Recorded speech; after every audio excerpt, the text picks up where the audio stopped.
수학을 중고등학교에서 이제 여기 학생들이 생각하기에 배우는 수학이 우리가 입시 공부를 위해서 준비를 하다 보니까 많은 문제를 풀고 또 그걸 반복해서 또 풀고 또 풀고 해서 마치 수학을 하나 이런 암기하는 식으로 한다고 얘기를 많이 들었어요.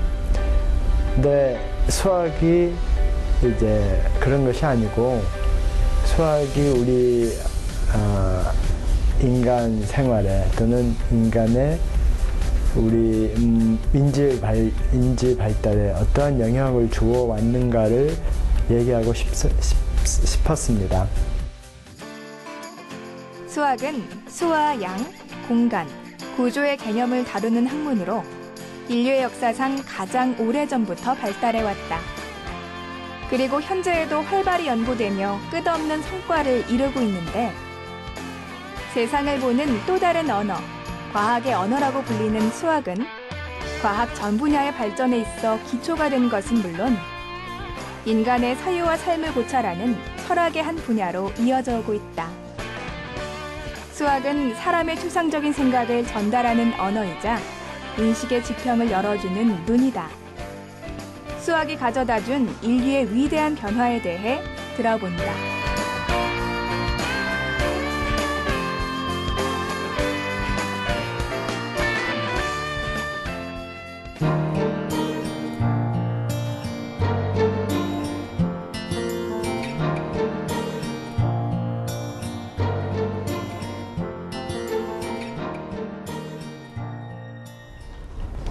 수학은 사람의 지능 속에서 단어와 개념들을 사용하여 추상적인 생각과 정보를 전달하는 언어라고 하겠습니다. 현미경이나 망원경으로는 볼 수 없는 어떤 추상세계를 이해하도록 도와 우리 인식의 지평을 열게 하는 눈을 제공하는 것이죠.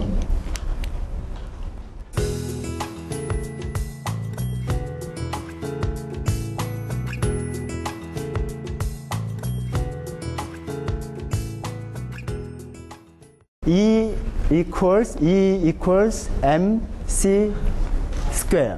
그러니까 E는 에너지를 의미하고 M은 물체의 질량을 의미하고 C는 빛의 속도입니다. 우리 빛의 속도는 1초에 30만 킬로미터를 간다는 걸 다들 아실 겁니다. 그걸 30만 킬로미터를 미터로 환산을 하면은 얼마가 되죠? 30만을 미터로 환산하면 아마 9억이 될 겁니다. 맞나요? 예, 9억이 되는 엄청나게 큰 숫자입니다. 그러니까 이 간단한 공식은 이 조그마한 질량이 엄청난 에너지로 변화할 수 있는 것을 암시하고 있습니다. 그 변환이 급격히 일어날 때 원자폭탄이 되는 것이고 그 변환이 서서히 진행될 때 우리 인류에게 유용한 원자력 발전소 같은 것이 되는 것이죠. 다음에 이것은 우리 DNA의 이중나선 형상입니다. 근데 1953년에 왓슨과 크릭이 우리의 DNA가 유전자가 이러한 형상을 갖고 있다는 것을 발견을 했는데 그걸 어떻게 발견할 수 있었겠습니까? 그 당시 그들이 가지고 있던 정보는 그 실험에 의해서 얻어진 굉장히 제한된 정보에다가 그 사람들이 거기다 더한 거는 뭐냐면은 이 수학적으로 이미 그 전에 있던 이중나선이라는 도형의 형상과 그 다음에 우리 인간이 사용하는 논리적인 추론에 의해서 그 실험적인 제한된 정보로부터 우리의 DNA가 반드시 저런 이중나선형이어야 된다는 것을 도출해냈습니다. 이 사람은 조금 생소할지 모르겠는데요. 수리 논리학자인 프레게입니다. 여기 1 더하기 4는 5, 2 더하기 3도 5. 우리는 이 1 더하기 4나 2 더하기 3이 같은 값 5를 가지고 있다는 걸 알고 있습니다. 하지만 이것을 풀에게는 철학에서의 여러 가지 논쟁들의 이유가 같은 말을 하고 있지만 두 사람이 하고 있는 말들이 상당히 다른 의미를 포함하고 있을 수 있다는 것을 이런 식으로 표현했습니다. 이 사람은 소위 현대 논리 철학을 발전하는데 아주 커다란 영향을 끼친 수리 논리학자입니다. 이 사람은 현대 논리 철학의 시조라고 할 수 있는 위트겐슈타인입니다. 이 현대 논리 철학에서 지적한 중요한 점은 저희가 언어가 없으면 사고를 할 수가 없으며 또 두 사람이 똑같은 말을 하더라도 그 의미가 다를 수 있다는 것을 이야기했습니다. 수학도 마찬가지입니다. 저희가 수학의 단어가 없었다면은 저희들이 생각한 수학적 사고를 할 수가 없고 그 과학적으로 창출된 정보나 지식을 전달할 수가 없게 되는 것이죠. 수학자들이 인간의 지능과 논리, 이성이 지배하는 범위 안에서 그 수학적 개념들을 창출해내고 그 중요한 현상들을 만들어진 수학적 용어들로 그려내며 또 그 생각들을 확장 교육하고 있습니다. 이러한 의미에서 수학은 기초과학의 기초과학이라고 할 수 있겠습니다. 저희 기초과학의 인프라를 만들어내고는 일을 하고 있으니까요.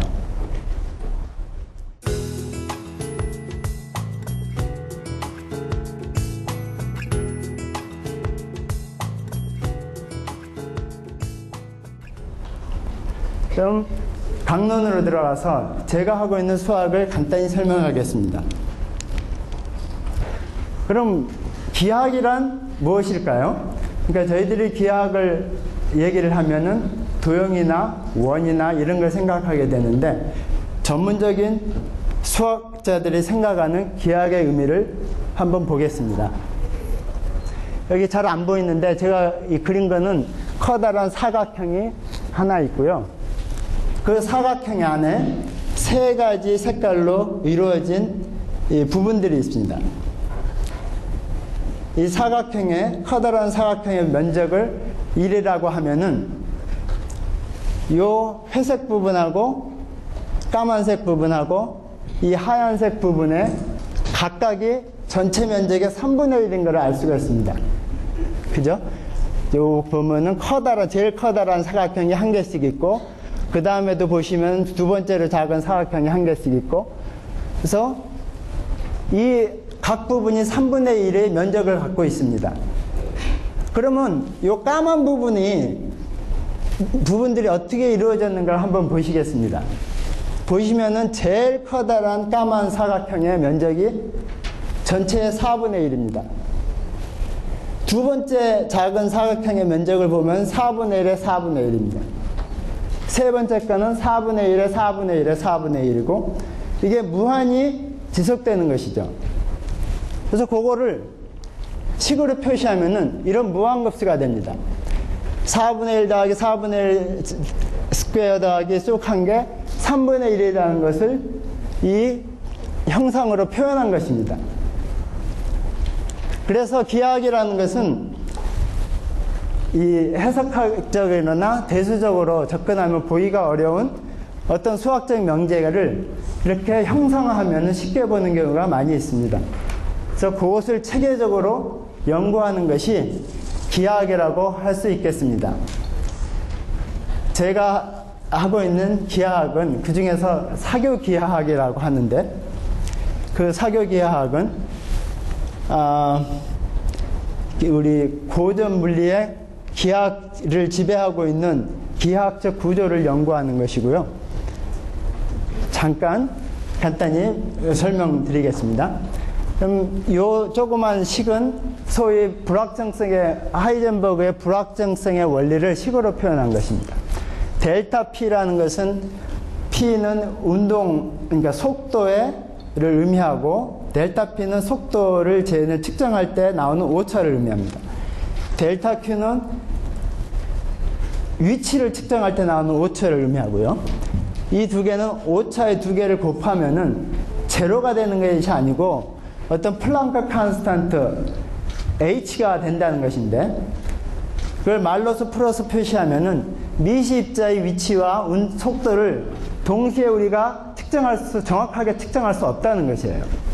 그리고 그 두 양 측정의 오차가 서로 반비례의 관계가 있다는 것이기 때문에, 만일에 우리가 미시 입자의 위치를 정확하게 측정하려다 보면은 그 속도의 정보를 잃어버리고, 속도의 정보를 정확하게 측정하려다 보면은 위치의 정보를 잃어버리게 됩니다. 근데 이게 양자역학의 중요한 원리 중에 하나인데, 이 구두 소련의 수학자 아놀드라는 수학자하고 그로모프는 이것의 근원이 고전역학에 이미 있지 않을까 하는 의문을 제시했습니다. 그래서 수학자들은 이런 의문이 생길 때 그것을 테스트하기 위한 명제를 만들어내야 합니다. 마지막으로 제가 왜 여기 서 있는가 저도 잘 모르겠습니다. 그렇지만 나름대로 한번 분석을 해보겠습니다. 자, 여기는 저의 여러 가지 장단점들을 기술한 것입니다.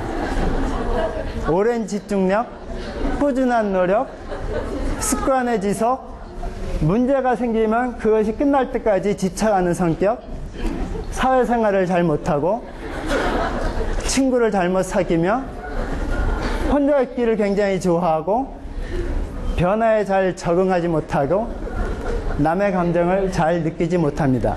무엇이 생각나죠? 근데 저는 이런 성격의 결함이라고 생각하는 것을 고쳐보기 위해서 많이 애를 썼습니다. 하지만 그것이 상당히 어려운 일이라는 것들 최근에 깨닫고, 그 다음에 여기 제가 최근에 굉장히 재미있게 읽은 책입니다. 우리말로 해석을 하면 내 눈을 보고 얘기해, 그런 의미입니다. Look me in the eye. 이 아스퍼거 증후군이라는 이 책의 저자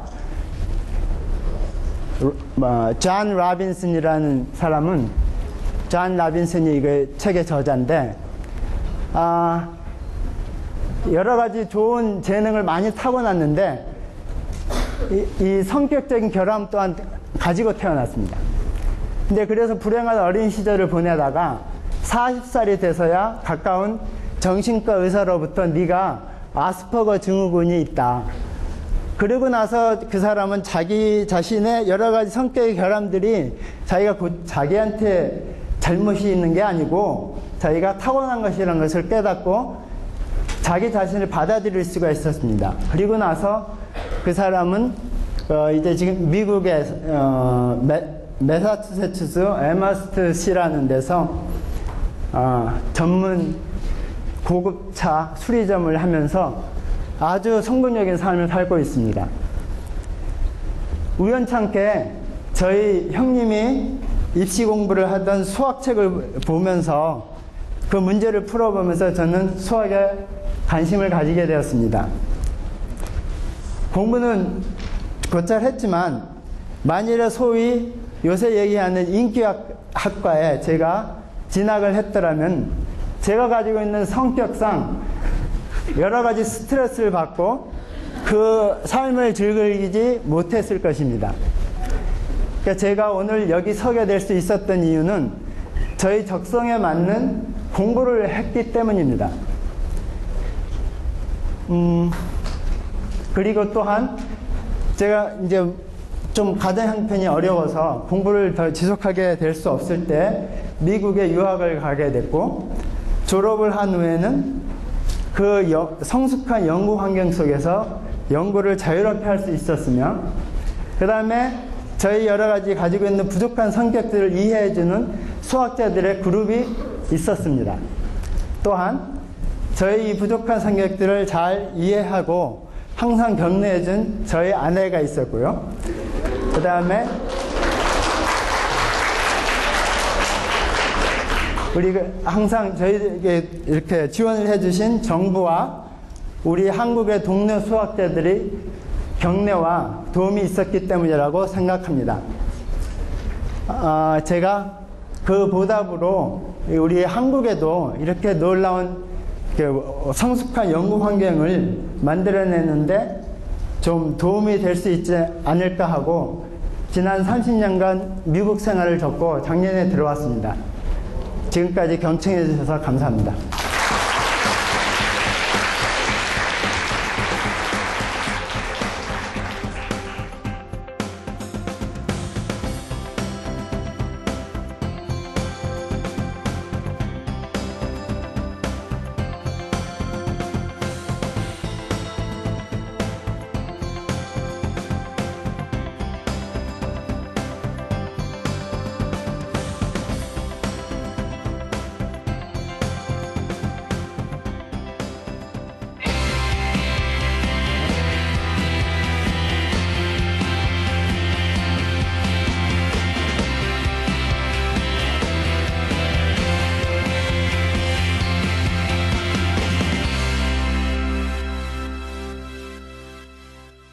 빅데이터는 굉장히 다학제적인 학문이에요. 컴퓨터만 잘한다고 해서 데이터 사이언티스트가 될 수는 없거든요. 컴퓨터를 잘하면서 이것이 어떤 분야의 어떤 쪽에서 어떤 데이터를 가지고 활용될 수 있을까를 같이 알아야 되고, 그러려면 서로 다른 분야의 사람들이 이야기를 해야 되기 때문에 소통 능력도 있어야 되고 굉장히 그 다학제적인 측면을 필요로 하는 그런 학문이다라고 이야기를 할 수가 있고요. 우리의 위치, 취향, 습관 등 생활하는 모든 것이 정보가 되는 시대. 바로 빅데이터 시대가 도래했다. 빅데이터란 온라인, 오프라인에서 매 순간 생성되는 막대한 양의 데이터를 뜻한다. 그 막대한 양의 데이터 분석을 통해 기업의 마케팅은 물론 교통, 범죄 예방, 재난 대처 등 사회 각 영역에서 활용되고 있는데, 빅데이터는 기술이 발달할수록 그 규모를 가늠할 수 없을 정도로 증가하고 있다. 그렇다면 우리는 빅데이터를 어떻게 다뤄야 할까? 미래의 원유, 미래의 에너지, 빅데이터에 대해 들어본다.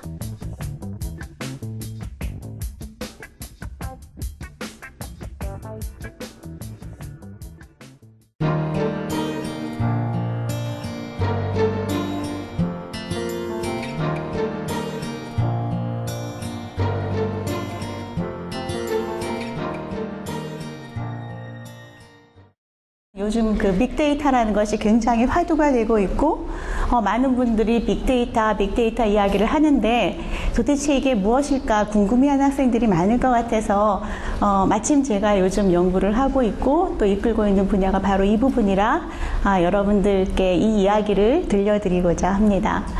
말씀드릴 제목은 세상을 바꾸는 빅데이터예요. 그래서 도대체 빅데이터가 어떻게 세상을 바꾸는 것일까에 대한 이야기를 들려드리겠습니다. 그래서 이 세상에서 정말 너무나 많은 데이터들이 쏟아지고 있는데 이 데이터로 세상이 어떤 방향으로 바뀌고 있고 어떤 점을 주목해야 되고 무엇을 어떻게 바꾸면 더 좋은 세상을 만들 수 있을까를 보는 것이 빅데이터다라고 말씀을 드릴 수가 있겠습니다. 그럼 빅데이터가 왜 등장하게 되었는지, 도대체 빅데이터가 뭘까 한번 살펴보도록 하겠습니다. 빅데이터의 정의를 먼저 보실 텐데요. 빅데이터는 그냥 무조건 양이 많으면 빅데이터지 이렇게 생각하기가 쉬운데 사실은 명확한 정의가 있습니다. 우리가 3V 또는 4V라고 이야기를 하는데요. 제일 먼저는 볼륨이에요. 빅데이터 무슨 커야 되겠죠, 그죠? 굉장히 큰 데이터가 빅데이터예요. 그리고 여기 보시면은 그 빅데이터 전화기 이야기인데 지금 우리 세계에 70억의 인구가 있다고 해요. 그런데 70억의 인구 중에 60억 명이 전화기를 가지고 있습니다. 많은 사람들이 스마트폰이란 걸 또 가지고 있고요. 여러분들 중에 스마트폰 안 가지신 분 한번 손 들어 보실래요? 아직도 스마트폰 안 가진 분들이 계시네요. 그럼 스마트폰 가진 분들이 주로 전화로 뭘 하시죠? 통화? 문자? 아니죠. 그죠? 요새는 스마트폰 가지고 굉장히 많은 일을 해요. 카카오톡도 하고, 트위터도 하고, 여러분들은 아직 그 학생이니까 공부하다가 잘 모르는 게 있으면은 검색해서 또 찾아보기도 하고요. 두 번째 정의는 뭔가 하면은 이것들이 무지하게 빨리 나온다는 거예요. 우리가 타고 다니는 자동차에만 해도 100개의 센서가 있다라고 이야기를 해요. 이 센서는 자동차가 굴러갈 때마다 매초 새로운 정보를 수집을 하죠. 그리고 스마트카가 되면은 이 차는 어디 그 기지국이든 어디든 통신을 통해서 그 많은 데이터를 계속해서 전송을 하게 될 거예요. 요새 굉장히 화두가 되고 있는 인터넷 오브 띵스라는 것도 이 세상에 굉장히 많은 물체들이 저마다 내가 여기 있어요. 나는 어제 나온 우유예요. 나는 유효기간이 다 된 햄이에요. 라는 것을 소리치면서 정보를 만들어내고 있다라는 뜻이거든요. 굉장히 많은 정보가 굉장히 자주 굉장히 빠른 속도로 늘어나고 있다. 즉 굉장히 빨리 증가하는 속도. velocity가 빅데이터의 두 번째 정의고요. 세 번째는 variety라는 건데 이게 데이터가 그냥 문자만 있으면 얼마나 다루기 편리하겠어요. 그런데 우리가 유튜브 보면은 동영상이 하루에도 수백 건, 수천 건씩 올라오죠. 페이스북에 보면은 우리가 글만 올리는 게 아니죠. 좋아요도 하지만 동영상도 올리고 사진도 올려요. 굉장히 다양한 종류의 정보들. 그리고 여기 보면은 이제 웨어러블 컴퓨팅이라는 것도 있을 텐데요. 우리가 앞으로 안경, 구글 글래스란 말 들어보셨죠? 안경을 통해서도 정보를 생성하고 거기서 들어오는 정보들은 소리, 위치, 영상, 굉장히 다양한 정보들이 거기서 들어오게 되거든요. 이와 같이 처리해야 될 정보의 유형이 무지하게 다양하다. 이것도 빅데이터의 세 번째 정의가 되겠고, 네 번째는 veracity 라는 것인데 우리가 획득하는 정보의 85%는 가장 정확하지 않을 수 있다. 즉 오류를 포함하는 정보다라는 거죠. 그러니까 이 오류를 어떻게 찾아내서 이 오류를 포함한 정보로부터 정확한 결과를 예측을 하고 판단할 수 있겠는가. 이 네 가지가 빅데이터의 정의다. 즉 4V라는 것을 일단 기억을 하고 시작을 하도록 하겠습니다. 그리고 빅데이터의 특성은 그 structured 데이터라는 것이 있고 unstructured 데이터라는 것이 있는데요. 데이터의 특성이 정해져 있지 않다는 거예요. 여기서부터 그러니까 우리가 슈퍼마켓에 가면은 바코드 있잖아요. 그렇죠? 그 바코드는 보면은 굉장히 스트럭처드 데이터라고 우리가 이야기를 하는데 처음에 세 줄은 생산자, 그 다음에 네 줄은 생산 연도, 그 다음은 물건의 번호 이런 것들을 쭉 포함을 하고 있어요. 그래서 바코드를 읽으면 전 세계 누구라도 이 바코드가 무엇을 의미를 하고 어디에 붙어 있던 거다라는 걸 알 수가 있어요.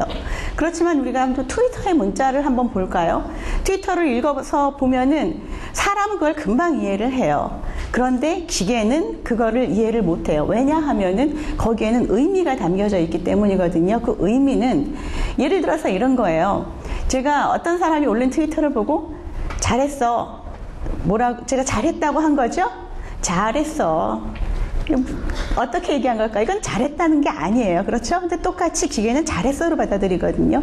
이와 같이 스트럭처드 되지 않은 데이터들이 굉장히 많이 차지하고 있고 또 더 나쁜 점은 이런 언스트럭처드 데이터가 점점 더 빨리 생성이 되고 있다. 그래서 빅데이터가 굉장히 기술적으로 해결할 문제가 많다라는 것을 볼 수가 있어요. 빅데이터는 사실은 어제 오늘 나온 것은 아니죠. 굉장히 많은 데이터가 우리 주변에 있었고 빨리 나왔고 다양한 데이터가 있었는데 왜 지금 이 시점에 빅데이터라는 것이 이렇게 사람들의 주목을 받고 있을까를 한번 생각을 해보면요. 그 세 가지를 생각을 할 수가 있는데요. 첫 번째는 데이터 저장 매체의 발달과 저장 비용의 극적인 하락이에요. 데이터가 아무리 빨리 많이 나오더라도 이것을 저장할 수 없으면 우리가 이걸 다시 활용을 할 수가 없겠죠. 그런데 하드디스크의 값이 떨어지고 있어요. 그러니까 예전에 여러분들이 USB를 샀을 때 메가 1기가짜리 USB 받으면 막 뛸 듯이 기뻐했잖아요. 대박 그러면서 좋아했죠. 근데 며칠 전에 우리 딸이 저한테 와가지고 엄마 USB 있어? 그러더라고요. 그래서 당연히 있지. 그러니까 8기가짜리가 필요해 이러더라고요. 요즘은 그 젊은 학생들도 8기가 USB쯤은 아주 우습게 생각을 하는, 그게 이제 하드웨어의 가격이 엄청나게 싸졌기 때문이다라고 말씀을 드릴 수가 있고요. 또 두 번째는 연결이 기하급수적으로 증가를 했어요. 자, 여기 보시면은요. 예전에는 메인 컴퓨터 하나를 가지고 전 학과, 전 회사에서 나눠서 썼는데 지금은 한 사람이 컴퓨터를 여러 개를 가지고 있어요. 여러분들이 가지고 있는 스마트폰도 어떻게 보면 컴퓨터고요. 지금은 사람 하나에 컴퓨터 100대가 둘러싸고 있는 이런 형태가 되기 때문에 빅데이터가 더 이슈를 가지고 오게 된 거고, 마지막으로 세 번째는 이거를 처리할 수 있는 소프트웨어 기술이 굉장히 많이 발전을 했기 때문에, 즉 빅데이터를 담을 수 있고 처리할 수 있기 때문에 지금은 빅데이터가 더 많은 주목을 받고 있다라고 말씀을 드릴 수가 있습니다. 그리고 우리가 잊지 말아야 될 또 한 가지가 있는데요. 우리가 아무리 빅데이터를 처리할 수 있고 데이터가 많이 나와서 쓰면 좋은 걸 아는데, 이것을 처리하는데 돈이 너무 많이 들어간다 그러면은 사람들이 관심을 안 갖겠죠. 왜냐하면은 비용이 너무 많이 들어가서 그 처리함으로써 내가 얻는 비용보다 소요 비용이 더 들어가면 안 되니까. 그런데 구글이라는 검색 업체가, 여러분 구글은 다 아시죠? 예, 구글이라는 검색 업체가 그 싼 PC들, 서버들, 그러니까 저 가격의 그 서버들을 쭉 연결을 해서 굉장히 빠른 슈퍼컴퓨터처럼 처리를 할 수 있는 기술을 개발을 했어요. 그게 이제 맵 리듀스라는 기술인데, 이 기술을 개발을 해서 사실은 구글에서 별로 내놓고 싶어 하지 않았는데, 연구자가 이거를 실수로 그랬는지 모르겠지만 학회에 발표를 해버린 거예요. 발표를 해서 그것을 가지고 그 다음 사람들이 오픈소스 진영에서 맵 리듀스가 공개된 이후에 하둡이라는, 즉 저렴한 서버들을 연결을 해서 굉장히 많은 데이터를 처리를 할 수 있는 소프트웨어적인 기술을 개발을 하게 됐어요. 그래서 이것이 바로 빅데이터가 지금 굉장히 주목을 받고 있는 그 기본적인 원인이다라고 말씀을 드릴 수가 있습니다. 빅데이터의 선도 기업들은 기본적으로 데이터를 많이 가지고 있는 기업들, 그리고 그것을 처리할 수 있는 소프트웨어 능력이 있는 기업들이 가장 선두 기업이다라고 말을 할 수가 있는데요. 구글을 보시면은요, 하루에 6억 2천 명의 방문자가 구글 검색 엔진을 사용을 한다고 해요. 10억 건의 검색이 이루어지고요. 72억 건의 페이지 뷰가 일어난답니다. 상상을 할 수가 없는 상태죠. 아마존 같은 경우에는 하루에 440만 명이 방문을 한다고 해요. 그리고 크리스마스 시즌에는 하루에 900만 개의 물건을 팔았다라고 이야기를 하거든요. 페이스북도 마찬가지예요. 20억 명의 회원이 있는데 하루에 2억 5천만 장의 사진이 페이스북에 올라간다고 해요. 물론 저도 여기 굉장히 일조를 하고 있습니다. 자, 그러면 빅데이터의 가치를 제가 한번 설명을 드려볼까요? 첫 번째는 방대한 시장이에요. 빅데이터 시장 자체가 지금 굉장히 크고 있어서 지금 2010년에 32억 달러 의 시장을 형성을 하고 있었는데, 이게 2015년이 되면은 169억 달러 정도의 규모의 시장으로 대폭 클 수 있다. 그래서 많은 기업체들 또는 기술업체들에서 빅데이터를 주목을 하고 있는 거고요. 특히 매년 61.4% 정도가 데이터 스토리지 시장에서도 증가를 하고 있다라고 이야기를 하고 있어요. 즉 돈이 벌리는 데다라고 말을 할 수가 있는 거죠. 그래서 그 IBM의 CEO인 지니 로메티라는 분이 여자 CEO예요. 굉장히 멋지죠. IBM의 CEO로 등극을 해서 빅데이터야말로 앞으로 다가올 미래의 원유이고 자산이다. 그리고 이 빅데이터를 어떻게 활용하느냐에 따라서 여러분의 회사가 망할 수도 있고 흥할 수도 있습니다. 라고 이야기를 했습니다.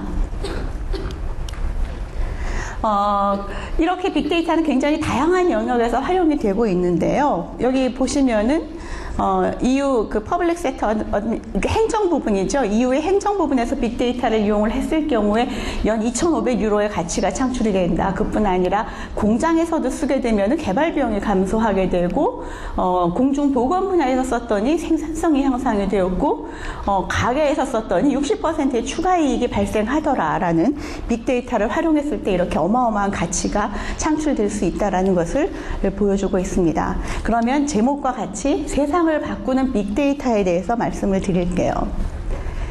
자, 이것은 그 버락 오바마의 사진이죠. 버락 오바마가 재선을 했어요. 미국 대통령의 재선을 했는데, 재선을 출마를 결심하고 제일 먼저 한 일이 뭔가 하면은 시카고에 데이터 분석 팀을 꾸리는 일이었어요. 그래서 역사상 가장 큰 데이터를 대통령 재선 선거 운동에 활용을 했고요. 여기서 한 것이 뭔가 하면은 유권자 한 명 한 명의 특성을 파악해서 맞춤형 공약, 맞춤형 캠페인을 했다는 거예요. 이런 것을 이제 마이크로 타겟팅이다라고 우리가 이야기를 해요. 한 명 한 명을 타겟팅해서 거기에 맞는 이야기를 해준다라는 게 되겠죠. 자, 구글 제가 아까 검색 이야기 잠깐 해드렸죠. 구글이 더 빠르다고 뭐보다 더 빠른가 하면요, 미국의 질병관리국보다 구글이 독감을 더 빨리 이야기를 해줄 수가 있어요. 왜냐? 질병관리국은 더 정확할 수는 있어요. 왜냐하면 병원에서 치료받은 사람, 약국에서 팔린 약에 대한 데이터를 가지고 하니까요. 그런데 이건 뭐죠? 사후 약방문이죠. 병이 지나간 다음에야 독감이 지나갔네 알 수가 있어요. 물론 겨울이 되니까 독감이 유행하겠구나라는 건 예측을 할 수가 있지만 정확하게 어느 지역에 언제 독감이 오는지를 알아내는 것은 사람들이 검색 엔진을 하면서 타미플루는 어디서 살 수 있어요? 우리 동네 잘 아는 의사 선생님은 누구죠? 머리가 아프고 열이 나는데 어떻게 해야 될까요? 라는 걸 얘기하면은 알 수가 있다라는 이야기죠. 이건 뭔가 하면 예전에는 차량 내비게이터를 썼어요. 내비게이터에서 목적지를 딱 정하게 되면은 그 목적지를 가는 제일 가까운 길을 알려주죠. 그런데 요새는 그 제일 가까운 길이 아니라 제일 빠른 길을 알려줘요. 가까운 길과 빠른 길의 차이점은 뭘까요? 그렇죠. 가까운 길은 거리고요. 빠른 길은 시간이죠. 그래서 아무리 가까운 길도 중간에 차가 많이 막힌다던가 사고가 났다던가 하면은 그거는 오래 걸리겠죠. 그래서 A지점에서 B지점까지 가는데 6일로 갔더니 10분 걸리고 여길로 갔더니 20분 걸리더라라는 것이 나오게 되는 거죠. 그렇게 되면은 이것을 분석해서 A에서 B로 갈 때 어느 쪽으로 가는 게 가장 빠른 길인가라는 것을 알려줄 수 있는 것. 이런 것도 바로 빅데이터를 실시간으로 분석해서 알려주는 그런 내용이 되는 거고요. 자, 서울의 밤, 서울 심야버스 얘기는 굉장히 많이 나왔는데요. 그 서울연구원에서 KT 휴대폰 통화 이력 데이터를 이용을 했어요. 그래서 심야 시간에 어느 지역에 사는 사람이 어느 지역에서 전화를 많이 건다. 예를 들어서 압구정동 사는 사람이 신촌에서 전화를 많이 건다. 그러면 신촌에서 압구정동 가는 버스를 더 늘려야겠다라는 생각이 드는 거죠. 그래서 서울의 전체 지역을 이렇게 그 헥사곤으로 나눈 다음에 어디 사는 사람이 어디로 전화했는지를 쭉 조사를 해서 요 루트를 정해서 신규 노선을 신설을 하고 기존 노선을 변경을 하는 이런 일을 빅데이터 분석을 통해서 이루어냈고요. 2014년 아카데미상도 100%로 알려냈어요. 6,000명의 투표인단을 분석을 하고 40년 동안 아카데미상 수상작을 분석을 해서 이번엔 12년이 작품상을 받겠고 그다음에 그래비티를 감독한 감독이 아카데미 감독상을 받겠구나 라는 것을 예측을 했는데 이번에 100% 맞춰냈다고 해요. 자, 샌프란시스코 얘기는요, 그 범죄 발생 지역에 대한 데이터, 언제 어떤 날씨에 어느 지역에서 범죄가 일어나더라, 어떤 요일에 범죄가 일어나더라라는 걸 쭉 집어넣었어요. 쭉 집어넣어서 분석을 해서 오늘은 비가 오는 토요일이니까 여기에 범죄가 일어날 가능성이 가장 높아. 그리고 내보냈더니 놀랍게도 예보 정확도가 71%에 달했어요. 10명을 내보냈더니 그중에 7건대에서는 사건을 예방할 수 있었다라는 이야기죠. 이렇게 빅데이터를 활용을 할 수가 있는 것이고요. 자, 이거는 우리나라 사례인데요. 전국 그 점포에서 어떤 날씨, 어떤 요일에 어떤 빵이 많이 팔리는가를 쭉 조사를 했어요. 그래서 그걸 가지고 그 전국에 있는 점포들에게 그 전날 미리 얘기를 해줘요. 내일은 일기예보가 이렇게 되고 이런 날씨, 이런 요일에는 뭐 고로케가 잘 팔립니다. 아니면 크림빵이 잘 팔립니다. 케이크 잘 팔립니다. 이런 얘기를 해줬더니 그거를 가지고 그 업주들이 그 주문을 해서 한 달 만에 조립빵의 매출이 30%나 증가를 했고요. 폐기량은 획기적으로 감소가 되는 그런 것을 이뤘다고 해요. 자, 이와 같이 빅데이터는 정치, 경제, 사회 안전, 그 다음에 심지어는 약을 파는 이런 문제에 있어서도 굉장히 많은 부분에 있어서 세상을 바꾸고 있죠. 그래서 빅데이터 전문가를 사람들이 굉장히 좋아하는데 지금 제 재미있는 만화가 있어서 하나 가져왔어요. 그 커스터머들은 나를 어떻게 생각하냐면은 무슨 마술사처럼 생각해. 모든 걸 다 풀어내줄 수 있는 마술사처럼 생각하고, 우리 엄마는 데이터 사이언티스트인데 데이터는 모르겠고 사이언티스트니까 이런 일을 하겠구나 라고 이제 생각을 하시는 거죠. 그리고 내 친구는 내가 브래드 피트랑 일을 한다고 생각을 해요. 브래드 피트는 머니볼이라는 영화의 주인공으로 나왔었고요. 머니볼이라는 영화는 빅데이터를 이용한 야구 영화예요. 한번 찾아보세요. 자, 그리고 내 남편은 너는 아무것도 안 해. 컴퓨터가 일을 할 뿐이지. 이렇게 시니컬하게 생각을 해요. 그리고 나는 예술적으로 일을 하고 있어 라고 생각을 하지만, 알고 보면은 컴퓨터 앞에서 커피를 한 잔 넣고 문제가 왜 이렇게 안 풀리지? 이러고 있는 사람이 바로 데이터 사이언티스트다라고 이야기를 하는데요. 어찌됐든 하버드 비즈니스 리뷰에서 볼 때 빅데이터는 21세기의 가장 섹시한 직업이다라고 이야기를 하고 있어요. 그런데 이렇게 섹시한 직업을 아무나 할 수 있는 건 아니겠죠. 여기 보면은 데이터 사이언스가 해야 될 일이 얼마나 많은지를 여러분께서 이제 보실 수가 있는데요. 데이터 사이언티스트가 되려면은 기업에 대한 이야기도 알아야 되고, 도메인에 대한 이야기도 알아야 되고, 수학도 잘해야 되고, 컴퓨터도 잘해야 되고, 하다못해 굉장한 팔방민이 돼야 된다라고 이야기를 하고 있어요. 그래서 데이터 사이언티스트가 이렇게 섹시한 직업이면 도대체 돈은 얼마나 벌까 하고 봤더니 2012년도에 보니까 약 12만 달러 정도를 벌고요. 그래서 여러분들도 앞으로 데이터 사이언티스트에 도전을 하셔서 세상을 바꾸는 일을 한번 해보시면 어떨까요? 강의를 마치겠습니다.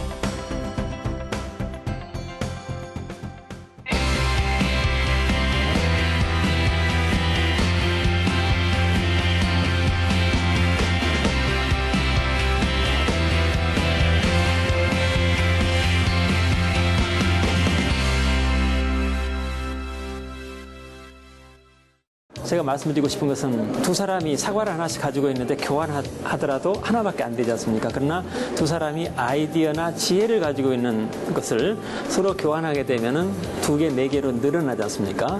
그래서 우리 젊은 아이들이 많은 지혜를 나누면서 지혜를 점점 키워나가는 것, 이게 우리나라의 과학기술이 나가야 될 길이다라고 생각하고, 우리 젊은이들의 지혜가 결국은 창조 경제의 밑거름이다. 저는 이렇게 생각합니다. 과학에는 여러 분야가 있는데 한 분야만 생각할 게 아니라 전체적으로 보면서 여러 분야를 하나하나 알아보면 저한테도 이득이 많이 될 것 같고, 한 분야를 연구한다 해도 다른 연구 분야를 보면서 이런 분야에는 이런 게 있으니까 이걸 같이 융합해서 하면 더 큰 걸 얻을 수 있지 않을까라는 생각을 하면서 되게 여러 가지 주제를 이번에 보면서 되게 과학 분야가 여러 개가 있고, 그 여러 개의 분야를 잘 생각을 해보면 더 좋은 연구가 되지 않을까라는 생각을 하게 되었어요.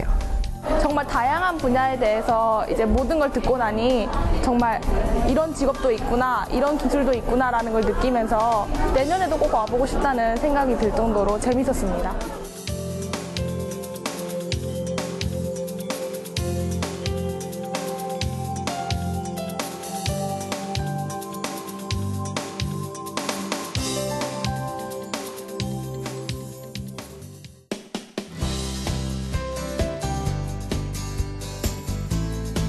레이저가 사실 뭔가, 사실 레이저는 하면 어떻게 보면 새로운 종류의 이제 광원이다. 요즘에 레이저는 보면 거진 약방의 감초죠.